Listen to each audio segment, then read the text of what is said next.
Ngeruqyah itu tidak harus sembuh.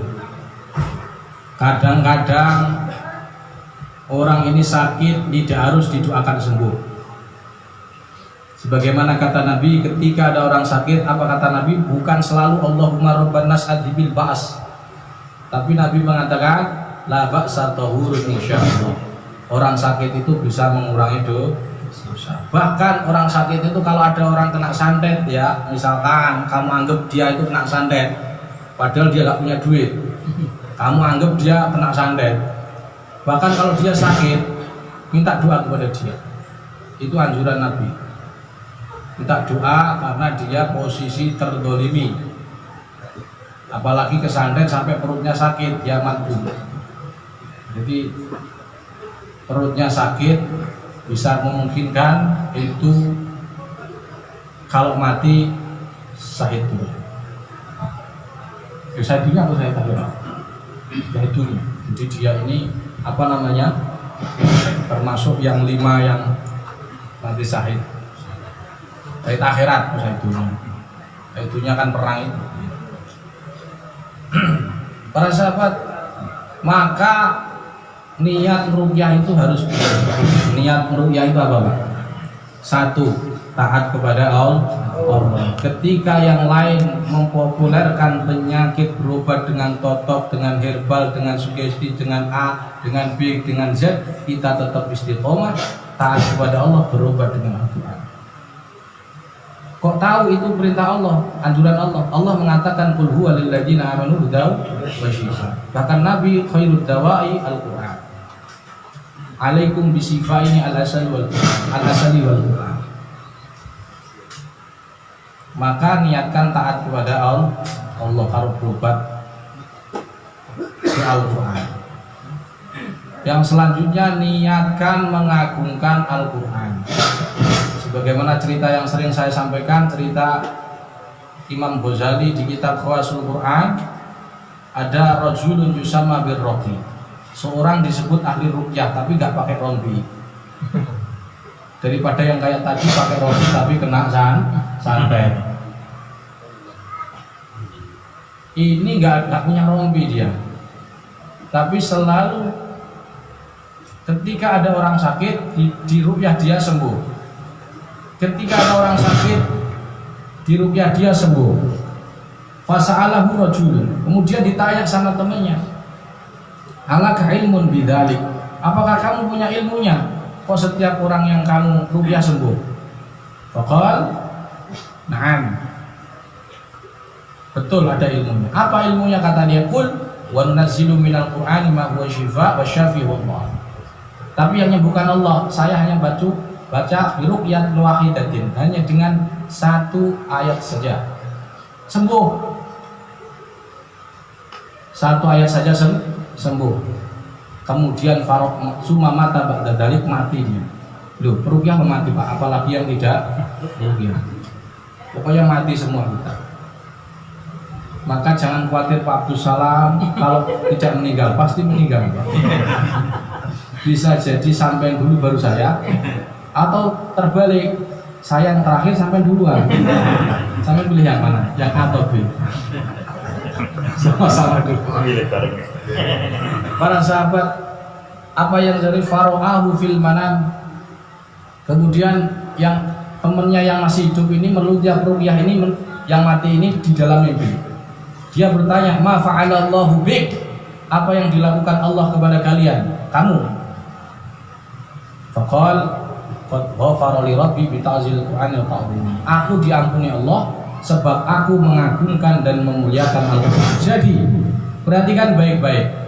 Orang tersebut diampuni Allah hanya karena 1 ayat. Hanya wasilah 1 ayat. Maka ketika kalian bayangkan kalian yang berayat-ayat, fakus sihir, ayat pembatal sihir, ayat siksa. Gak ada sekarang ayat siksa, ada ayat ruqyah saja. Karena salah paham. Ayat ruqyah bacakan, walaupun bacaannya diulang-ulang. Qala fakhruj minha fa innaka rajim wa inna 'alaika la'nata ila yaumiddin. Barangkali kenapa ya? Cuma itu, karena yang lain enggak hafal, enggak apa-apa. Pokoknya istiqomah hanya dengan satu ayat, insya Allah Allah juga. Maka Allah akan mengampuni kita, insya Allah di akhirat. Kalau Allah berkehendak. Maka perhatikan baik-baik, satu-satunya obat di dunia ini yang nyambung ke akhirat hanya Al-Quran dan pengobatan Tibun Nabawi, karena dilakukan Nabi. Satu-satunya obat yang nyambung ke akhirat hanya Al-Quran. Yang lain tidak nyambung karena hukum berobat hukumnya mubah. Bahkan para ulama itu banyak yang nggak berobat. Imam Nawawi nggak berobat. Bahkan beliau mengatakan fa inna tarkat tadawi tawakkulan fahuwa fadilah. Nggak usah berobat, kita diam saja tawakal itu lebih utama. Ayo bayangkan. Itu Imam Nawawi. Imam Nawawi bukan Al-Bantani. Syekh Abu Zakaria Yahya Muhyiddin Abi Zakaria Yahya bin Syarafuddin bin Syarafuddin An-Nawawi Ad-Dimashqi. Yang selanjutnya para sahabat, jadi niat apa? Niat berobat itu apa? Niat berobat dengan Al-Quran itu apa? Taat pada Allah. Taat kepada Allah. Yang kedua apa? Mengagungkan Al-Quran. Mengagungkan Al-Quran. Maka jangan terkecoh selain Al-Quran. Boleh kalian berobat ke selain Quran, tapi saya sebagai orang Muslim mohon maaf, kita jangan sampai meninggalkan Al-Quran, apalagi sampai melemehkan Quran, terkecoh dengan ilmu-ilmu yang lain, sehingga akan merugikan kita di akhirat, bukan di dunia, di akhirat. Na'udzubillah min. Boleh kita bergabung dengan komunitas lain, komunitas apa, monggo. Tapi saran saya, ingat, jangan meninggalkan bacaan Al-Quran. You understand? Yes. Tepuk semangat. Semangat. Semangat. Para sahabat, yang kedua nasihat saya kepada diri saya sendiri dan panjenengan semua, bahwa bangsa jin itu bukan musuh kita. Bangsa jin bukan musuh kita. Dia adalah makhluk Allah yang terkena taklif. Dia wajib sholat, walaupun makanan dan lain sebagainya kita pasrahkan kepada Allah. Maka ketika berhadapan dengan mereka, ketika kita berhadapan dengan mereka, maka ini adalah ladang dakwah. Ladang apa? Dakwah. Jangan dimusuhi, jangan dicaci maki, jangan pula bangsa jin yang saya maksud. Jin lebih umum, bukan jin kafir. Maka nasihati mereka. Apalagi diajak kelahi, itu sangat tidak pantas dilakukan oleh Rois Suriah, lebih-lebih ketua BW. Nanti kalau kalah yang malu-maluin, kalau menang yang tidak karena jin nggak kelihatan, betul enggak? Maka dakwahi dengan halus, bahkan kalau bisa sampai doakan. Kecuali kalau jin kafir, jin dolim, karena itu disebut setan. Walaupun tidak setiap setan itu musuhnya jin. Walikuli nabi na'aduwang syayatinin insi wal jin. Tapi kalau jin kafir, nah fatakhiduhu aduwwa, jadikan musuh. Musuh jangan ditemani, apalagi dijadikan pelayan.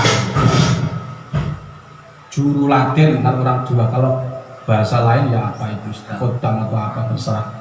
Tapi yang jelas, jangan, kalau sudah jelas-jelas kafir, jangan dijadikan teman.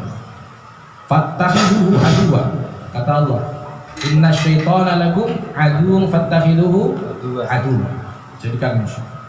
Baik setan dari kalangan manusia maupun setan-setan dari kalangan, kalau ngomong setan jangan lihat saya. Enggak, pikirmu lo pikir gua. Jadikan musuh. Para sahabat, yang ketiga, keberapa tadi saya lupa tadi. Yang ketiga,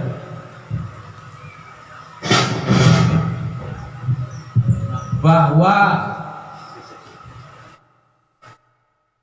kita harus tetap selalu siaga. Kita wajib melakukan swab gangguan gaib. Dan sebenarnya sudah saya sering sampaikan, swab gangguan gaib ini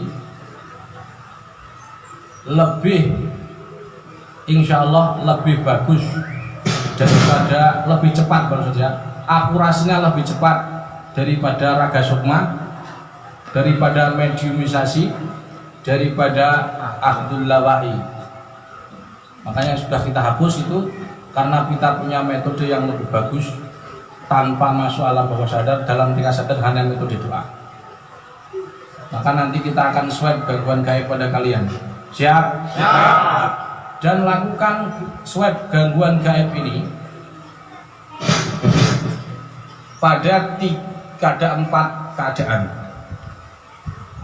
Pertama, ketika rutinan, habis rutinan rotibul haddad, dzikir sakron, tawasulan mau itu sayyah dari ketua PW misalkan. Kemudian yang pertama, yang kedua, lakukan sebelum meruqyah marqi atau marqiyah, wajib. Yang ketiga, lakukan setelah meruqyah marqi, marqiyah atau meruqyah diri kita. Jadi setelah meruqyah juga sebelum meruqyah juga diswab lagi untuk mengetahui sejauh mana gangguannya masih ada atau tidak.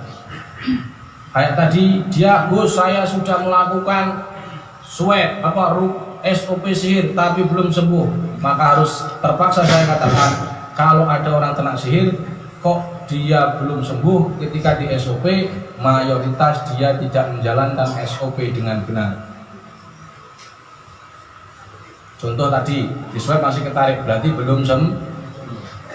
Jadi kalau gangguan gaib sudah sembuh, indikasinya 2. Indikasinya ada berapa? 2. Yaitu dia sudah tidak ketarik ketika di swab.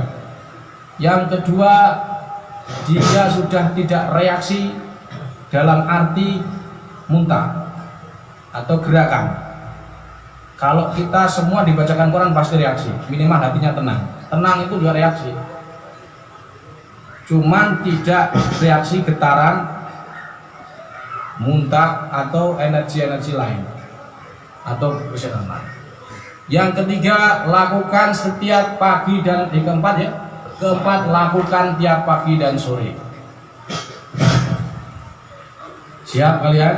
Siap. Siap di swab? Siap. Ini kan saya memang sengaja videokan di Facebook supaya yang lain tahu. Ya, siap? Kalian nggak perlu nanti malu ketika terindikasi sihir, karena sihir bukan aib. Kenapa? Karena di Fathul Bari juz 10 halaman 255 itu disebutkan bab sihir, bab tentang sihir, dan diceritakan di situ dengan jelas bahwa Rasulullah dikena sihir dari Labib bin Al-Asam. Labib bin Al-Asam itu bukan orang Yahudi, walaupun dikatakan karena Yahudi. Maksudnya Yahudi itu kata Imam Ibnu Jauzi, Yahudi di situ adalah dia diperintahkan, dia ini orang Ansor, bukan orang Fatayat ya. Jadi Ansor, tapi karena halifan dia ini bersekutu dengan ru'asaul Yahud. Ketika min akhir Rabiul Awal, Kanjeng Nabi setelah perang Hudaibah itu beliau Labib bin Asam disamperin sama orang Yahudi, disuruh nyihir Nabi. Kemudian dibayar 4 dinar. Dirham atau dinar? Dinar. Salah satu dana 3 dinar. Intinya bahwa di situ di kitab tersebut disampaikan Nabi itu kesihir. Kalau dianggap sihir itu aib, pasti dihapus itu hadisnya. Betul apa enggak? Tapi faktanya itu masih ada. Maka ahli sunnah wal jamaah, Asy'ariyah, Maturidiyah, An-Nahdiyah tidak boleh mengingkari hadis ini. Tapi perlu disampaikan bagaimana menata hati kita supaya hati kita ini tetap memuliakan Nabi. Kenapa? Karena ismatuhum kasairil malaika wajibun nafadhalul malaika. Nabi itu statusnya derajatnya lebih tinggi dari malaikat. Bagaimana hati kita bisa menjaga kesucian Nabi walaupun tetap ada berita bahwa Nabi kesihir? Jawabannya adalah, perhatikan, Nabi kena sihir itu adalah justru kemujizatan tadi. Ada sebabnya. Jadi kesalahan Nabi itu jadi syariat, betul enggak? Tadi Nabi pernah ngodok sholat. Akhirnya kalau Mbah Abdul Salam ngodok sholat tahu caranya. Gitu loh. Jadi Nabi itu tidak pernah berbuat dosa. Nah, kesalahannya malah menjadi syariat. Atau nggak ada kurangnya, kan ini Nabi kena sihir. Jawabannya untuk supaya hati kita tetap bisa memuliakan Nabi bagaimana? Tidak sekali mahabbah kita cacat kepada Rasulullah. Cara yang pertama harus berpikir bahwa sihir itu aratul basyari. Aratul basyari artinya penyakit biasa. Orang muslim non muslim tetap kena. Faktanya di Bali orang non muslim juga kena. Betul enggak? Tidak ada yang ceritanya. Jadi dia itu penyakit biasa. Yang kedua, Nabi itu kalau kena sihir tidak mengurangi sifatnya, kemuliaannya, tidak merubah sifat. Beda dengan Kanjeng Nur Ali. Kalau Kanjeng Nur Ali kena sihir berubah sikap, ya kan? Maka dia akan berubah temperamental. Apa? Temperamental. Nah, itu maksud saya. Yang kedua, sering lupa rokaat, sholat, was-was dan seterusnya. Tapi Nabi sama sekali tidak berubah sifatnya. You understand? Yes. Dan tidak berefek fisik. Berbeda seperti kita, kalau kena santet kan kepala pusing, punggungnya panas. Kalau usianya 1 hari biasanya sebelah titik kahil. Di situ kan ini ada titik kahil nih, sebelah kanannya atau kirinya itu akan terasa nyut. Itu santet. Kamu merasa coba lehermu, kamu periksa semua. Lehermu ada lehernya enggak? Kepalamu ada otaknya enggak? Coba diperiksa. Nah, di sebelah sini ada nyut. Nah, itu sihir istilahnya hanya 1 hari. Nah, swab gangguan gaib ini, Pak, itu kalau kalian lakukan rutin, insya Allah seperti Iron Dome. Ketika ada roket-roket santet itu masuk ke rumahmu, Iron Dome-mu akan berbunyi. Dah. Bunyi apa itu? Mercon. Kalau sampai dar itu ya. Jadi sampean akan terasa dengan izin Allah. Nah, maka nanti kalau kalian kena swab, kalian jangan merasa malu. Bahkan saya sering sampaikan, saya lagi bermasalah diuji Allah lewat sihir, tidak masalah. Bahkan kalau ada kiai saya kena sihir, kiai dulu ya nggak usah, nggak apa-apa, kamu nggak usah maksa-maksa. Gus, tapi nggak mau dirukyah, ngapain kamu bingung-bingung? Memang Allah memberi cara seperti itu. You understand? Siap supaya biar tidak ngantuk? Siap.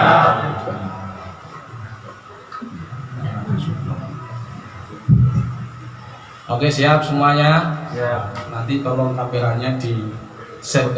Semua yang ada di gazebo, semua ada yang di luar, yang ada kendaraan yang mendengarkan saya wajib melakukan swab.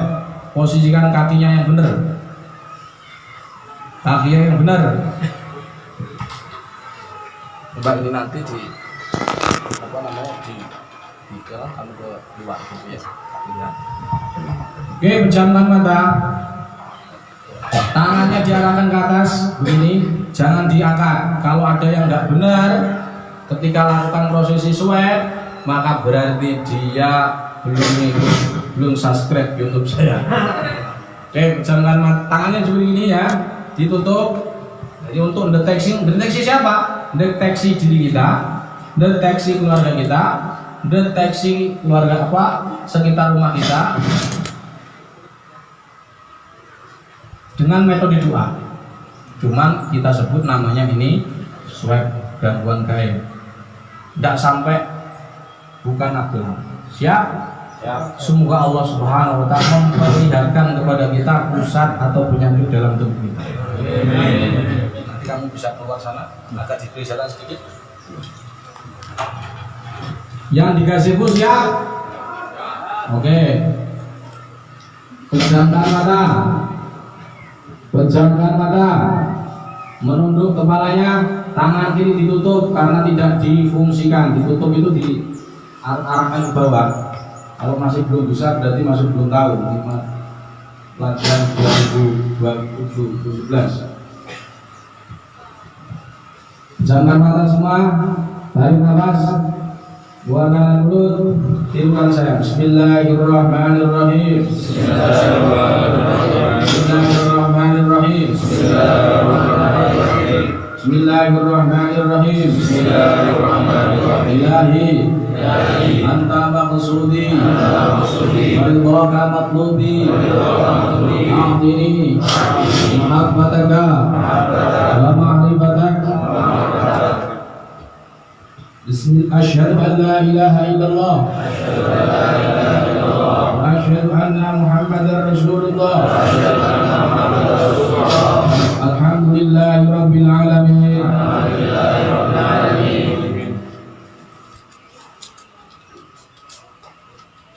Shalawat Ibrahimiyah. Allahumma shalli ala sayyidina Muhammad wa ala ali sayyidina Muhammad. Allahumma shalli ala sayyidina Ibrahim wa ala ali sayyidina Ibrahim. Wa barik ala sayyidina Muhammad wa ala ali sayyidina Muhammad.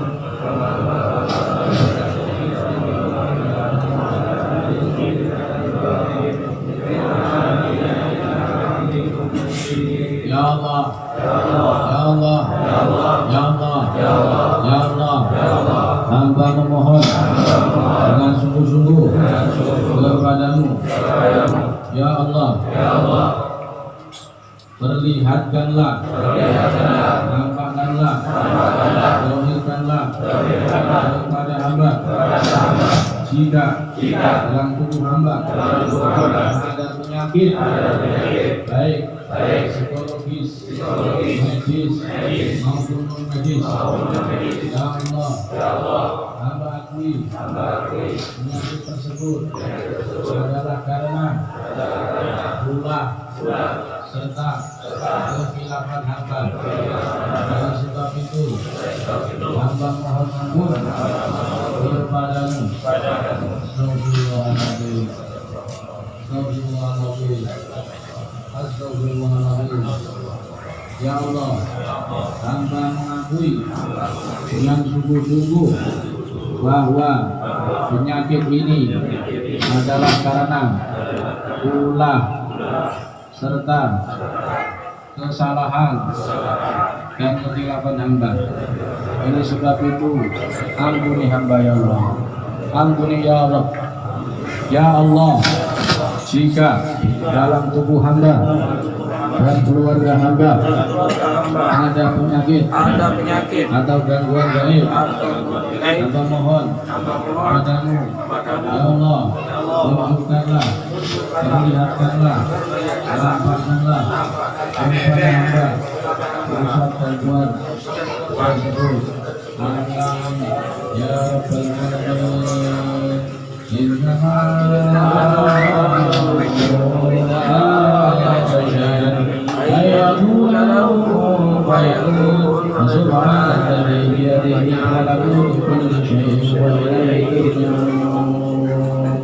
Tarik nafas, lalu fokus ke tangan kanan sambil itu dalam hitungan ketiga, niat pergi ke rumah dan niat mendeteksi menggunakan telapak tangan kanan Anda sebagai isyarat.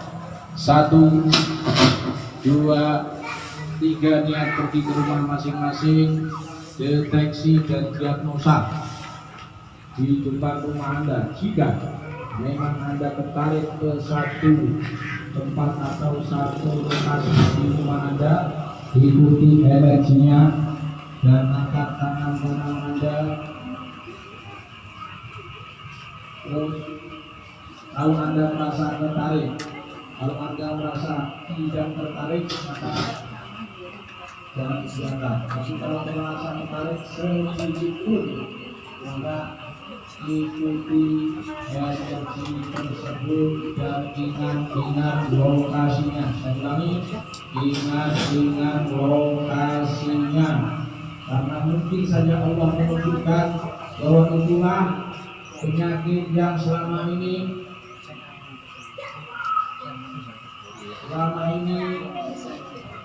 masuk ke jasad Anda. Terus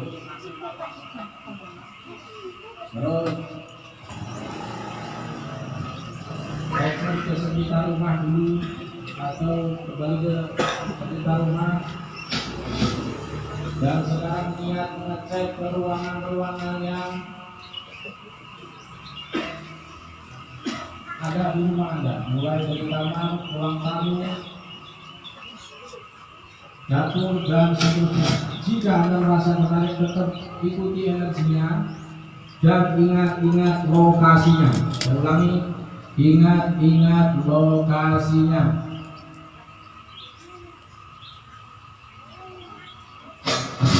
Baik, selanjutnya Anda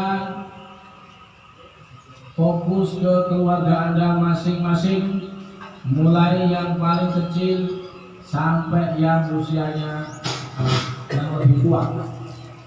Fokus ke kepala mereka, mulai yang kecil. Cek, karena kesehatan mereka adalah tanggung jawab kalian. Lihat Musa, minta kepada Allah perlihatkan dengan sungguh-sungguh, perlihatkan terus, mulai dari kepala, leher, dada, dan tangan. Jika Anda merasa tertarik, ikuti dan ingat-ingat lokasinya. Terus ganti anggota yang lain sampai selesai di rumah Anda yang Anda tempati itu. Terus jalan lagi, mulai kepala, punggung, dan seterusnya.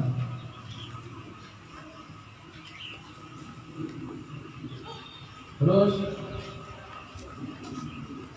selanjutnya Anda lihat, kalau Anda merasa selesai, kita pindah ke tubuh Anda. Periksa mulai dari kaki, perut, dada, dan kepala. Jika Anda merasa tertarik, ikuti di bagian tersebut, ikuti terus. Bahkan tempelkan ke tempat tersebut, maka Allah akan tunjukkan. Dan teruslah berzikir dalam hati, Allah, Allah, Allah, seperti itu, dan ingatlah Allah. Karena wa may ya'shu an dzikrir rahman nuqayyid lahu syaitanan fa huwa lahu qarin. Jika kalian tidak ingat Allah, maka bisa saja setan itu menguasai alam bawah sadar kalian. Maka tetap zikir kepada Allah dan tempelkan di bagian yang Anda ketarik. Terus, baik, sekarang lihat di bagian di tangan Anda. Tetap pejamkan mata. Jika Anda merasa melihat di tangan Anda, tetap pejamkan mata. Anda lihat sebuah wajah di tangan kanan Anda.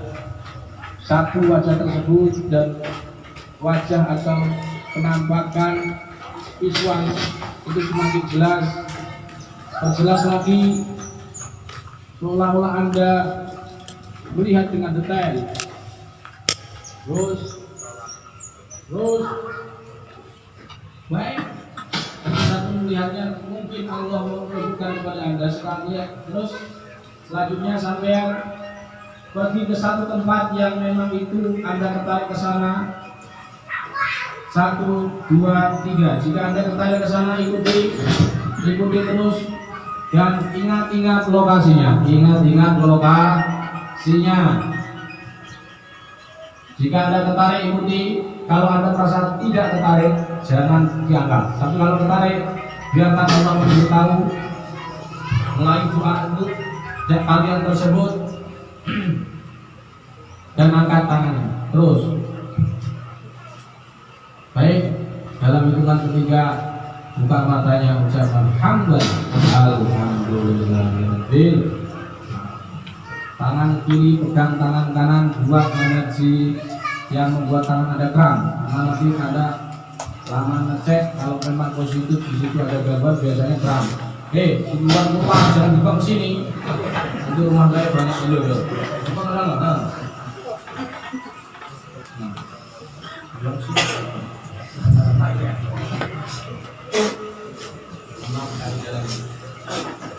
Berarti kan tidak perlu saya tanya seperti di pelatihan satu-satu ya.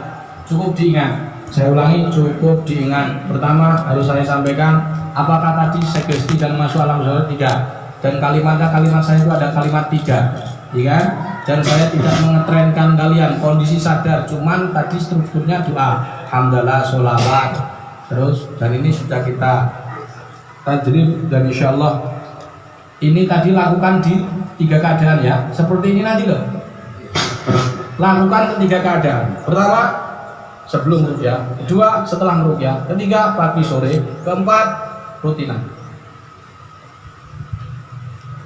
Ya, ingat-ingat. Perhatikan baik-baik. Kalau sampean sering melakukan ini, santet masuk 1 hari, insya Allah Allah akan tunjukkan. Allah lah yang mengerti alimul ghaibi wasyahadah, bukan kepekaan kalian.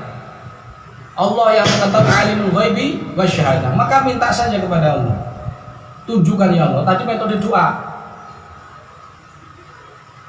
Nah, perhatikan, diingat-ingat. Kalau ketarik ke depan, ke kiri kanan dan belakang itu maknanya sihir dan harus dicocokkan dengan keluhannya, keluhan bagian belakang. Kalau ketarik ke satu tempat atau ke ruangan misalkan kamar mandi dan dicocokkan dengan keluhan bagian depan itu maknanya apa? Kesempelan jangka dan juga ketempelan jaga. Ada ibu-ibu yang ketempelan jaga juga. Baik para sahabat, kalau melihat wajah nggak ngerti. Kadang-kadang masuk syaitan kalau melihat sosok, lah sosoknya itu. Nah, sekarang saya tanya, tadi sudah saya sampaikan sihir bukan aib. Pertanyaannya, yang merasa ketarik ke depan rumah, kiri, kanan, belakang rumah, angkat tangan. Nanti saya jelaskan. Loh, di. Waduh, yes, bagus lakoni. Angel. Pak Joko juga. Karena bukan aib. Pak Ramadi. Amanu. Ini WA. Atusan.